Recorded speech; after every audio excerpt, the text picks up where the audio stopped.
protected, and we have realized that there are some indigenous species which are missing here. They used to be here, for some reason they have disappeared. So we want to come and restock, the forest with these indigenous species, so that in future people can walk around and see different tree species. We want to increase the diversity, tree species diversity in this park. In order to prevent the extinction of the country's indigenous species, one way to do this is to embark on afforestation of this nature by planting more fruit trees to prevent the invasion of wildlife into local crops. It is an undisputable fact that ecotourism contributes immensely to the socio-economic advancement of a country. Buba SMCC, GRTS.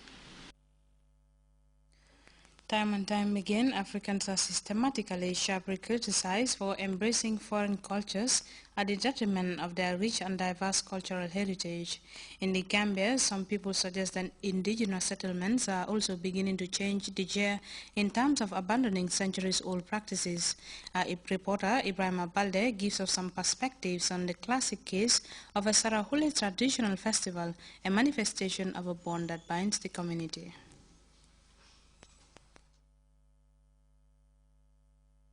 Some people are taken aback, arguing that our cherished traditional values are disappearing into the wilderness just like that. Not quite, says this Sarahule-dominated region. This is Garawal village in the Upper River region, a highly charged Sarahule settlement, putting up a triumphant display of the various elements that form part of the Sarahule closely guarded marriage rituals. For many years, traditional communities in the Gambia have often been criticized for abandoning their culture and embracing foreign ones. Like other ethnic groups, this Sarahule community assembled their people to show everyone that their culture has not been abandoned. This is a manifestation of the bond of trust and mutual respect for what had been bequeathed to them by their forebears. This is a marriage ceremony simulation exercise with all the trappings of culture. The actors were symbolic in their presentation.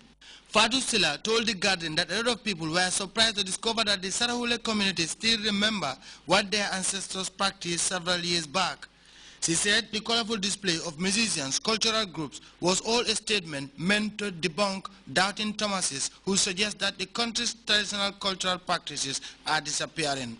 Whether it was a simulation exercise meant to change hearts and minds, or a triumphant display of one's cultural belief, the message has sunk. Ibrahim Balde, GRTS News. Barely 3 weeks to go before Muslims the world over converge in Saudi Arabia for the holy pilgrimage. Gambians who will be pilgrims have been learning the various steps expected to be performed whilst in Mecca. GRTS was invited to witness the Hajj simulation exercise. This one would be the many steps would be pilgrims are expected to digest before the pilgrimage in Mecca. That report by Famara Kanyi will come in our 10 o'clock news bulletin.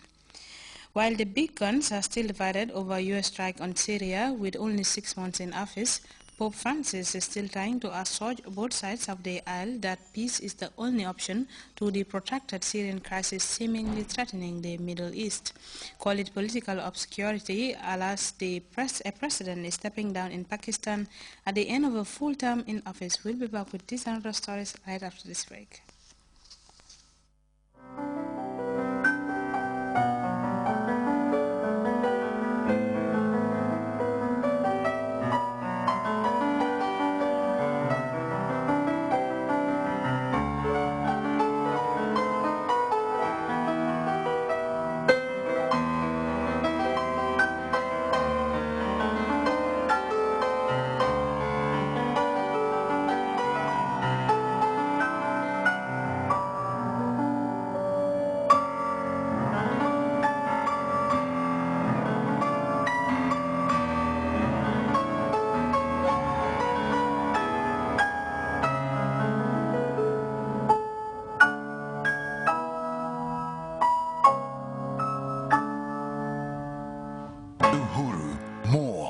Tablet.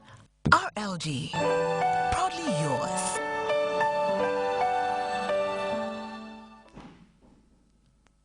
Welcome back. Christians in the Syrian capital, Damascus, prayed for peace this weekend. They celebrated Mass at a Greek Catholic church in St. Petersburg. The ceremony was carried by Faith TV. Syrian Christian community has remained largely on the sidelines since 2001 when it staged peaceful protest against decades of rule by the Assad family. At the Vatican, Pope Francis read the prayer. CNN's Babinadu reports. In his first 6 months on the job, Pope Francis has proven to be a very popular leader of the Roman Catholic Church. Now he's hoping this popularity can bring people together for peace in Syria. Tens of thousands of people have been gathering here in St. Peter's Square to join Pope Francis for tonight's prayer vigil for peace. I'm here to pray with the Pope Francis and all the church, but every person that has come, I think so many people here, because I believe in the strength of prayer and the prayer in unity, because it's really powerful. Catholic dioceses all over the world joined the Pope in his prayer for peace. The U.S. bishops called upon the faithful to petition Congress to vote against military action. But the Pope's initiative wasn't just directed at Catholics. A celebration of fasting and prayer was held today at 1:00 p.m. in the great Umayyad Mosque in Damascus, and it was chaired by the Grand Mufti, who is Ahmed Badreddin Mahassou, and many Muslim leaders were there, and many leaders of other religions, like Christian leaders as well as Jewish leaders, were also there joining this celebration. Pope Francis has been a very vocal opponent of further violence in Syria. His message at Saturday's vigil was directed to the most humble and the world's leaders. War always marks the failure of peace. It is always a defeat for humanity, he said. The 4-hour vigil was the culminating point of a week-long diplomatic effort. His letter to Putin and the G20 this week, the Pope said the international community cannot remain indifferent before what's happening in Syria. I think the key word there is remain. The Pope is saying, you know, we've been standing by while more than 100,000 people have been killed. The key question here is, what the Pope is saying is, there's got to be a better way than violence, you know. Burke says the Pope believes war engenders more war and violence engenders more violence. This is Barbie Latzanedo for CNN in Rome. The symbolic clock is ticking and time is running out for President Bashar al-Assad, having been accused by his adversaries for using chemical gas against Syrians. And with a U.S. assault on Damascus looming, U.S. Secretary of State John Kerry is in Paris to attend EU foreign ministers meeting and also try to woo the Arab League to join the U.S. bandwagon to strike Syria. And Pakistan is in the history books for all the right reasons. This after President Asif Ali Zardari became the first Pakistani president to serve a full term in office, paving the way for his successor to take over on Monday. We have details of these and other stories in this news roundup. U.S. Secretary of State John Kerry is in Paris making the case for military action in Syria. After meeting with Arab League leaders, he said that U.S. goals were limited. What we are seeking is to enforce the standard with respect to the use of chemical weapons. We are not seeking to become engaged in or party to or take over Syria's civil war. But in the U.S., President Obama is under pressure to persuade Congress, as well as the people. Polls show more than 6 in 10 Americans oppose military action.